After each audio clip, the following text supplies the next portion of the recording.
vous allez les condamner à la peine de 10 ans de travaux forcés.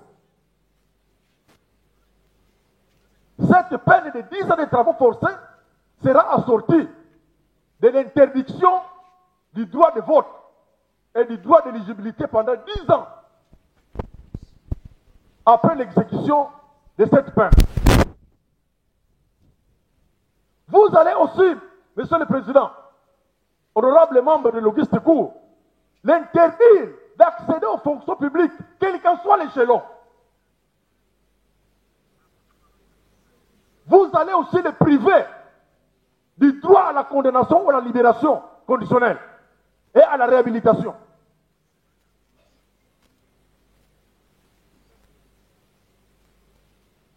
Vous allez aussi, Monsieur le Président, ordonner l'extournement intégral de la somme détournée.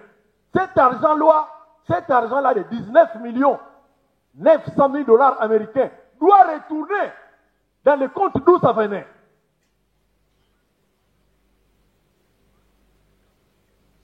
Si vous le faites, Monsieur le Président, honorable membre d'Auguste Cour, en mettant les frais de justice à sa charge, alors, justice sera faite. Nous avons dit, Monsieur le Président, tous les autres ministères qui devraient accompagner ce projet, tous étaient ignorés. C'était pour bien réussir son coup.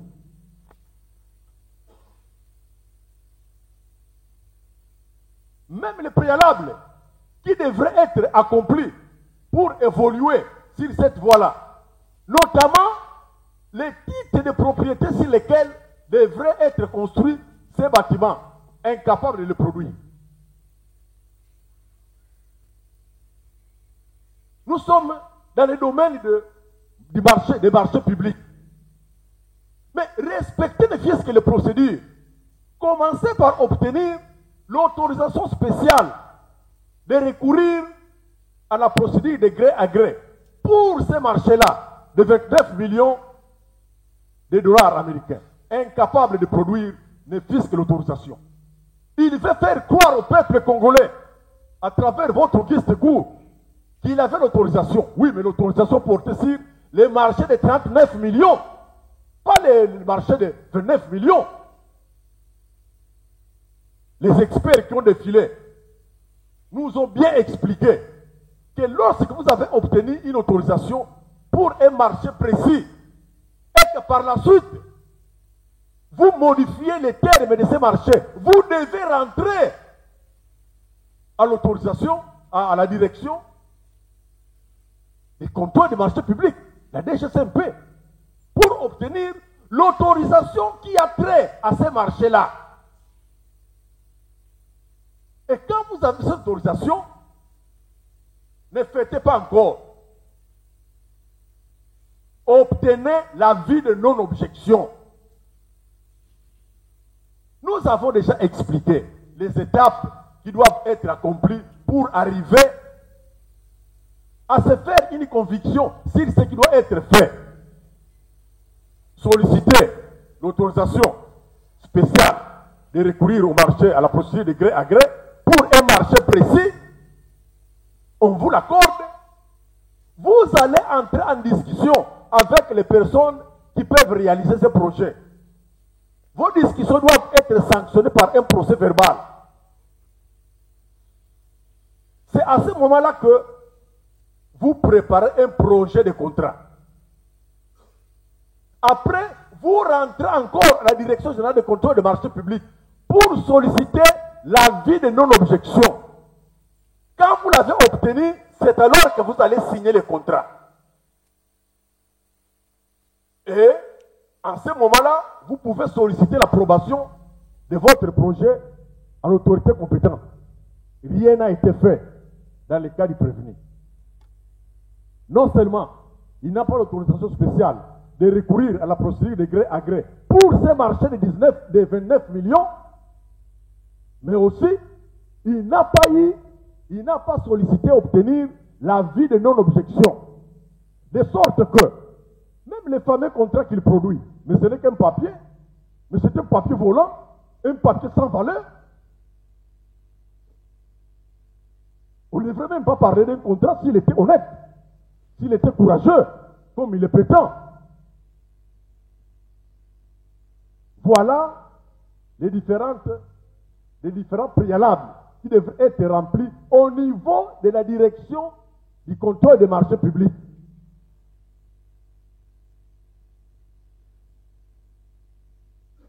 Les prévenus veulent faire croire à l'Auguste Gour et à tout le peuple qu'il a soumis un dossier à la première ministre et que cette dernière n'a pas réagi dans les 10 jours. Mais quel est ce dossier que vous avez soumis? Vous n'avez même pas de contrat, vous n'avez pas l'autorisation, vous n'avez pas la vie de non-objection. Vous allez soumettre quoi à la première ministre? Du néant, rien ne peut sortir. Et il veut faire croire qu'il est passé outre cette formalité après 10 jours. Non, ce n'est pas de cette manière qu'il faut agir. Gérons ce pays avec tous les sérieux possibles.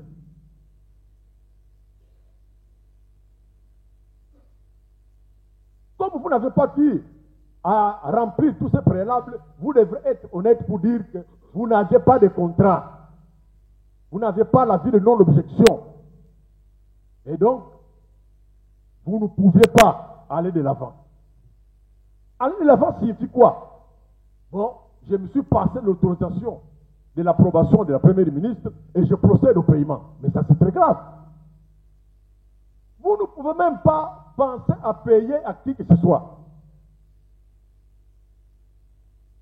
Parce que dès le départ, vous avez commencé par des violations flagrantes, par des irrégularités qui ne peuvent pas vous permettre d'aller de l'avant.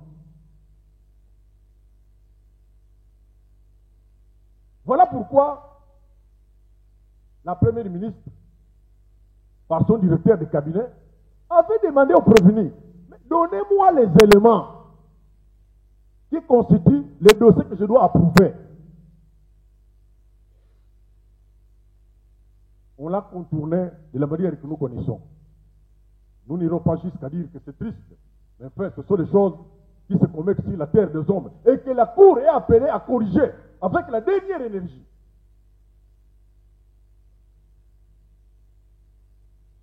Les comptes, d'où est venu cet argent?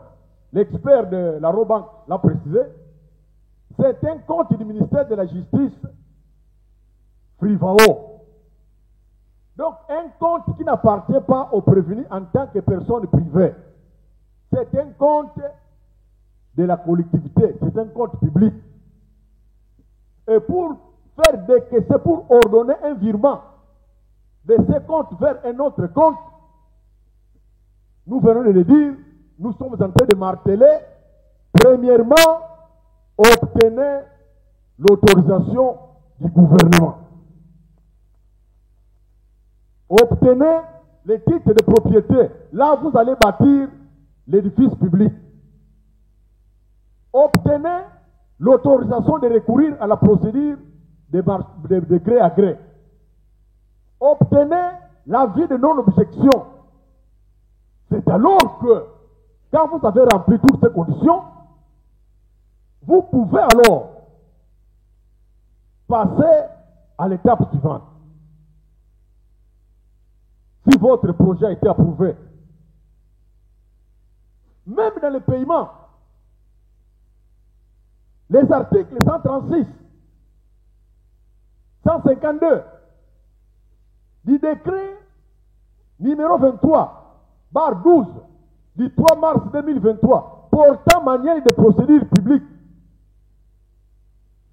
Les procédures si haut évoquées sont, on peut les lire noir sur blanc. Mais les prévenus, sans froid aux yeux, dans une témérité sans précédent,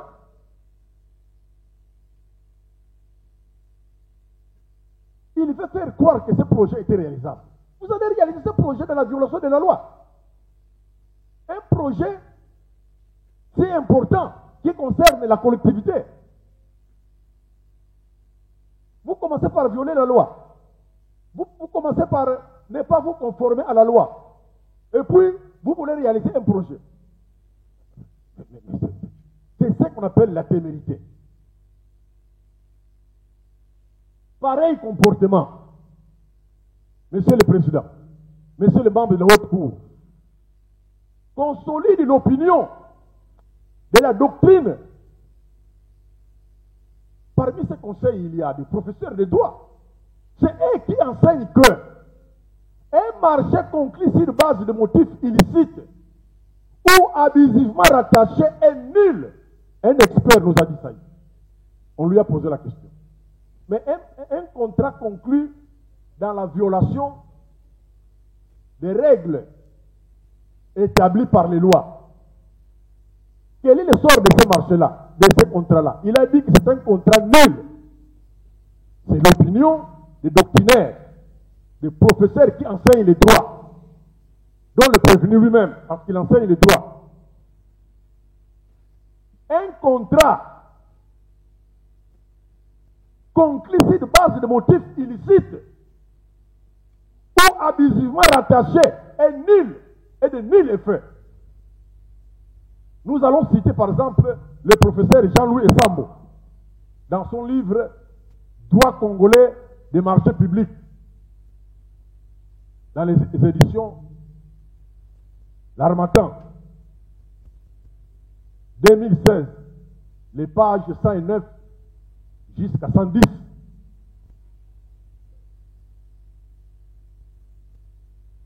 De même, il est aussi connu, nous tous qui avons appris le droit, que l'infraction de détournement ne se limite pas à l'appropriation matérielle des biens publics. Non!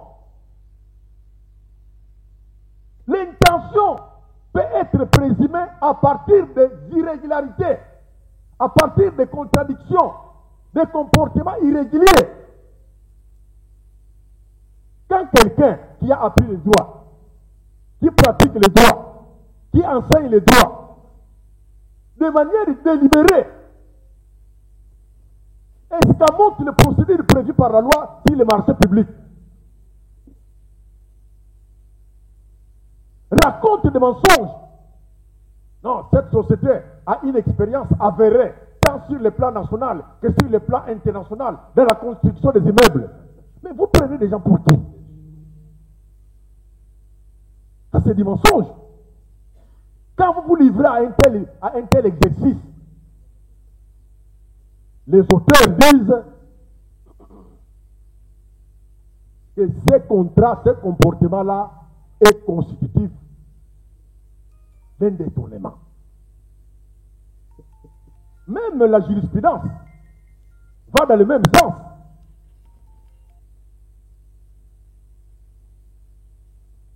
Il a été arrêté, Monsieur le Président, honorables membres de l'Auguste Cour, par votre cour, que lorsque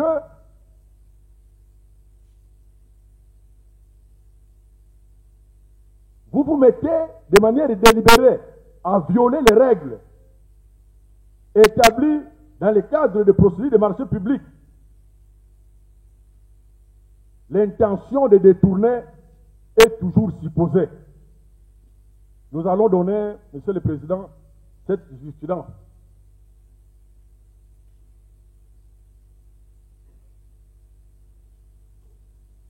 Sous RPA 33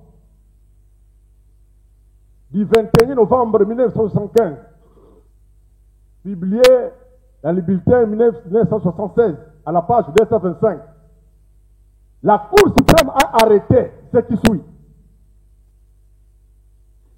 Si les procédures pénales en matière de détournement ont leur base légale dans l'article 145 du Code pénal livre 2, tel que modifié à ce jour, la preuve de l'intention frauduleuse peut être établie par le fait de la violation des instructions administratives relatives à la gestion des fonds.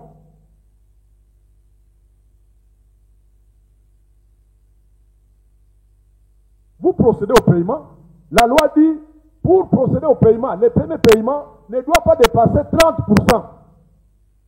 Vous vous dites, non, je paye 66%. Irrégularité. On vous dit, avant de payer, rassurez-vous qu'il y ait une garantie bancaire. Rien. Vous payez comme ça. Irrégularité. On vous dit non, avant de payer, rassurez-vous que la personne à qui vous confiez le marché sera capable de réaliser ce marché. Vous payez comme ça. Irrégularité. Alors, vous allez d'irrégularité en irrégularité. Les prévenus arrivent ici quand on lui a dit exception sur exception de vol. Nous revenons encore, irrégularité sur irrégularité. Le sort, c'est quoi? L'irrégularité va vous rattraper.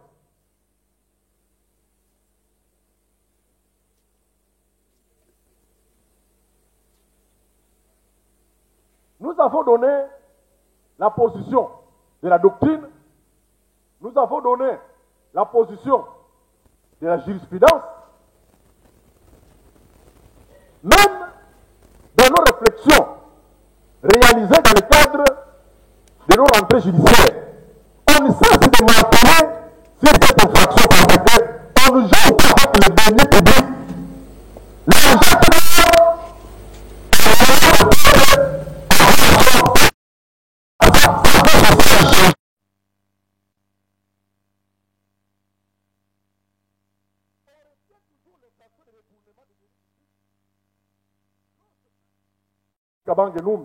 sur le thème l'infraction de détournement des deniers publics et privés en droit positif congolais. C'était au cours de la rentrée judiciaire de la Cour suprême de justice au mois d'octobre 2009. Page 37, dans le bulletin des arrêts de la Cour suprême de justice. On peut aussi les lire dans l'arrêt pris par la Cour suprême de justice, arrêt sous RPA 83, 84, 86, 87, 88, à la page 442 jusqu'à la page 456. On peut lire tout cela. C'est vraiment des choses. C'est pourquoi j'ai dit, nous nous sommes pris à la recherche, on ne se limite plus aux preuves, mais nous sommes dans les évidences. Tellement que nous partons de violations, des irrégularités en irrégularités. C'est établi que l'auteur de l'infraction, c'est-à-dire le prévenu ici présent, avait l'intention de détourner l'argent dès le départ. Vous n'avez pas un titre de propriété sur lequel on va construire la prison. Mais vous foncez. Vous n'avez pas l'autorisation spéciale de recourir à la procédure de gré à gré pour ces marchés de 29 millions. Vous foncez. Vous n'avez pas d'avis de non-objection. Vous foncez. On ne va pas vous regarder. C'est fini ça. Dans le même sens, il a été arrêté que l'intention de se procurer à soi-même et à autrui un bénéfice illicite peut résulter à suffisance de l'appropriation par le prévenu des dépenses engagées au mépris des lois et instructions en vigueur. Nous pouvons lire cela dans le bulletin des arrêts de la Cour suprême de justice 1984, tel que nous venons de le lire.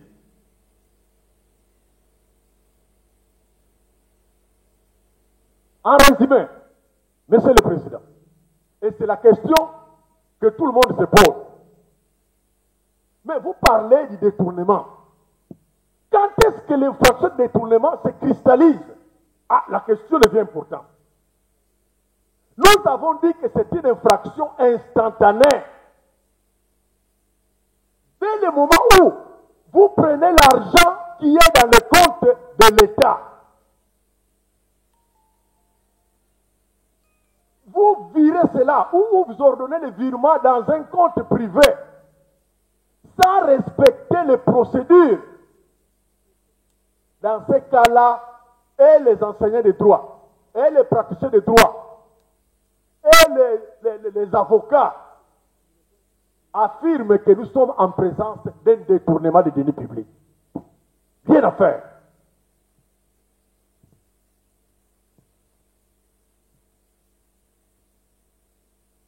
La commission de l'infraction retenue à charge du prévenu s'est réalisée par le fait, pour lui, d'ordonner le paiement de fonds destinés à l'indemnisation des victimes des actes illicites de l'Ouganda sur les...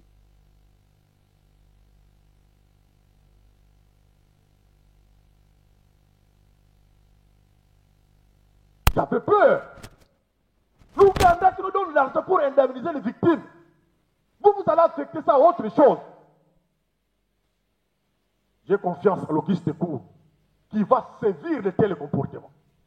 Pour que même ceux qui ont l'intention d'agir comme lui puissent vraiment se désengager. Avec une rigueur la plus totale. Pour décourager tous ceux qui ont l'intention, même les simples intentions, d'agir comme lui.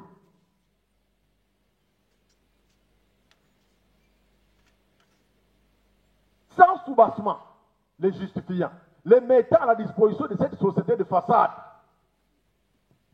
J'ai salué la contenance des membres de l'Auguste Cour quand la gestionnaire de l'immeuble CTC nous disait que la société Zion Construction n'est pas répertoriée sur la liste de locataires ou propriétaires des appartements ou des chambres de cet immeuble.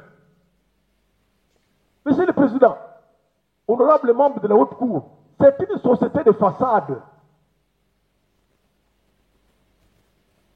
Sans personnel, des associés qui sont introuvables, sans expérience technique, rien. Nous avons fait un effort pour essayer de nous renseigner, même à Massina, dans un coin perdu, ou vers Kimbasek. Est-ce que cette société a quand même construit même une cabane? Rien. Nous avons posé la question à certains compatriotes qui vivent en Belgique, en France, au Canada. Ils se moquent de nous. Comment on peut donner 19 900 000 dollars à une pareille société? Est-ce que vous êtes Congolais, vous êtes compatriotes? Qu'est-ce qui se passe? Sans garantie bancaire. Ah! Dans ce pays-ci, on va continuer comme ça. Vraiment, on va nous enterrer. Mais ça ne va pas. Ce pays est devenu, quand vous sortez de l'extérieur, vous venez d'où? Non, de la RDC. Ah, là, on détourne toujours des millions. Mais faisons un effort pour que cette image puisse disparaître. Soignons l'image. Même dans certains forums à caractère financier qui échangent autour des questions financières, dont les GAFI, on reprend notre pays sur la liste des pays où la corruption, les détournements a pris des ampleurs inquiétantes.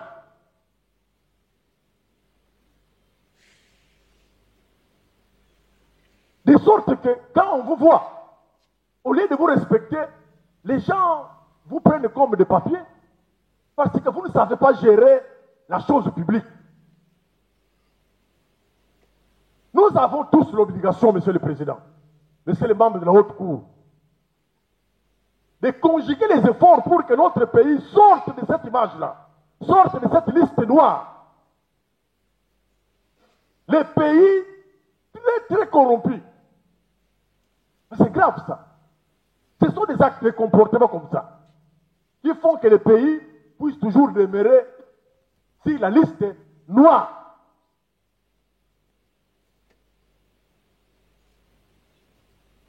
Tout ce que nous disons, Monsieur le Président, tous les efforts que nous consentons pour expliquer les faits que nous sommes en train de confronter au droit montrent que l'incrimination des détournements des deniers publics est établie en fait comme en droit dans le chef du prévenu Constant Mutamba Pungunga.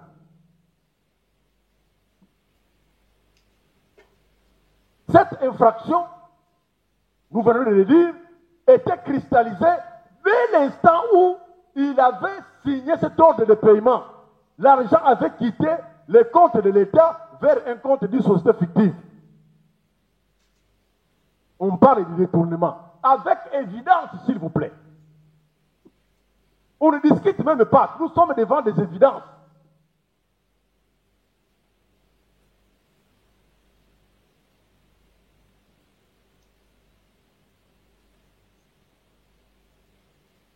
Nous allons aider l'Auguste Cour. Nous allons aider le peuple qui nous suit à retenir les éléments principaux qui constituent non seulement des preuves, mais des évidences dont nous parlons. 1. L'ordre de paiement référencé si au signé par le prévenu. Vous avez ça au dossier. C'est un ordre de paiement. Il ne peut même pas nier. C'est lui, d'ailleurs il a accepté. J'ai salué son honnêteté quand il a dit oui, c'est moi qui ai signé ça.